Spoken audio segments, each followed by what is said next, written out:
महायुतीत सगळं काही ओके आहे का? का सत्तेत एकत्र बसलेले पक्ष आता स्थानिक पातळीवरती एकमेकांसाठीच डोकेदुखी ठरतायत? कारण महायुतीच्या समन्वय बैठकीत मुख्यमंत्री देवेंद्र फडणवीस यांनी थेट मित्र पक्षांच्या नेत्यांनाच इशारा दिलाय. एकमेकांविरोधात बोलणं थांबवा, स्थानिक पातळीवरचे वाद हे वाढवू नका आणि एकत्र येऊन काम करा, असा स्पष्ट संदेश या बैठकीत देण्यात आलाय. नमस्कार, मी अनुष्का. या संपूर्ण बैठकीमध्ये नेमकं काय घडलं आणि देवेंद्र फडणवीस नेमके कोणत्या गोष्टीवरती नाराज झाले होते, सगळं आता आपण समजून घेणार आहोत. पण सुरू करण्याआधी आमच्या चॅनलला नवीन आला असाल तर सबस्क्राईब करा आणि माझा व्हिडिओ आवडला तर लाईक, शेअर, कमेंट करायला विसरू नका. महायुती म्हणजे भाजप, शिवसेना आणि राष्ट्रवादी काँग्रेसची एकत्रित सत्ता. आता वरच्या पातळीवर जरी आपल्याला तिन्ही पक्ष एकत्र दिसत असले तरी जिल्हा आणि मतदारसंघाच्या पातळीवरती परिस्थिती ही नेहमी तितकी सोपी नसते. कारण प्रत्येक पक्षाचे स्वतःचे आमदार, स्थानिक नेते आणि राजकीय हितस्तंभ आहेत आणि इथेच सुरू होते खरी धुसफूस.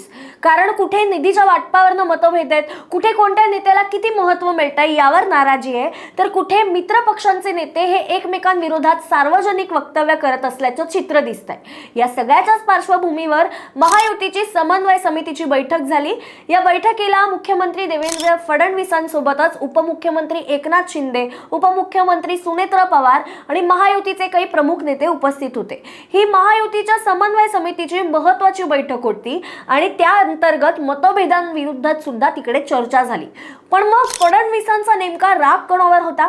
सगळ्यात महत्त्वाचा मुद्दा होता सार्वजनिकपणे एकमेकांविरोधात बोलण्याचा. मित्र पक्षांमध्ये काही मतभेद असतील तर ते बैठकीत सोडवता येतात, पण जर एखाद्या नेत्याने दुसऱ्या पक्षावरती टीका केली, मग त्यावर समोरनं प्रतिउत्तर आलं आणि त्यातून वाद वाढत गेला तर महायुतीत समन्वयाचा प्रश्न निर्माण होतो. आणि याच कारणामुळे फडणवीस यांनी नेत्यांना स्पष्टपणे सांगितलं की मित्र पक्ष, त्याचे आमदार, खासदार किंवा वरिष्ठ नेत्यांवरती सार्वजनिकपणे टीका करायची नाहीये. मतभेद जर असतील तर ते योग्य व्यासपीठावर मांडायचे. कारण अंतर्गत भांडणं जर बाहेर आली तर त्याचा राजकीय फायदा हा विरोधकांना होणार आहे आणि महायुतीची प्रतिमा सुद्धा खराब होते. पण ही बैठक फक्त वॉर्निंग देण्यासाठी नव्हती. महायुतीत गेल्या काही काळापासून जिल्हा नियोजन निधीच्या वाटपावरनं धुसफूस होती. स्थानिक आमदार, नेते आणि घटक पक्षांमध्ये निधी कसा आणि किती वाटायचा हा प्रश्न महत्त्वाचा बनला होता. त्यामुळे बैठकीत निधी वाटपावरती सुद्धा तोडगा काढण्याचा प्रयत्न करण्यात आला. चर्चेनुसार जिल्हा नियोजन समिती निधीतील 70% निधी हा स्थानिक आमदारांच्या विकास कामांसाठी, तर उर्वरित 30% निधीचा वापराबाबत पालकमंत्र्यांची भूमिका महत्त्वाची असेल, असा फॉर्म्युला चर्चेत आल्याची माहिती समोर आली.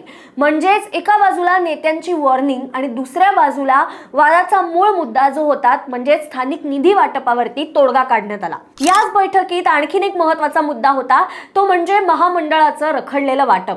विविध सरकारी महामंडळांवरील नियुक्त्या आणि जबाबदाऱ्यांच्या बाबत निर्णय प्रलंबित होता आणि त्यावरच पुढील काही दिवसात हालचाल होण्याची शक्यता आहे. पण इथे एक राजकीय अँगल सुद्धा लक्षात घ्या. महायुतीतील हे मतभेद हे काही अचानक निर्माण झालेले नाहीत. गेल्या काही महिन्यात विविध मुद्द्यांवरती मित्रपक्षांमध्ये मतभेद समोर आलेले.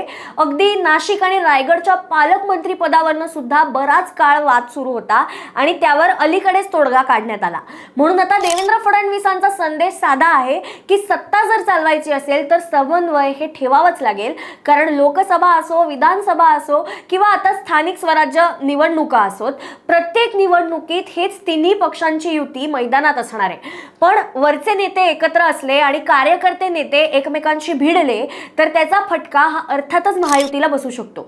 म्हणूनच या बैठकीत फक्त निधी आणि महामंडळाचा हिशोब झाला नाही तर महायुतीला एकत्र ठेवण्याचा प्रयत्न सुद्धा झाला. आता खरा प्रश्न असणार आहे, फडणवीसांच्या या वॉर्निंग नंतर स्थानिक पातळीवरचे वाद थांबणार आहेत का, की वरच्या पातळीवरती बैठका आणि खालच्या पातळीवर पुन्हा धुसफूस असं चित्र पाहायला मिळणार आहे? कारण महायुती समोरचा सगळ्यात मोठा प्रश्न आता हा विरोधकांचा नाहीये तर एकत्र राहून एकसंधेपणे लढण्याचा आहे. महायुतीतल्या या नव्या इनसाइड स्टोरीवरती तुमचं मत काय आहे? देवेंद्र फडणवीसांची ही वॉर्निंग पुरेशी ठरणार आहे का? कमेंट करून आम्हाला नक्की सांगा आणि अशाच विश्लेषणांसाठी पाहत रहा प्राईम टाइम महाराष्ट्र.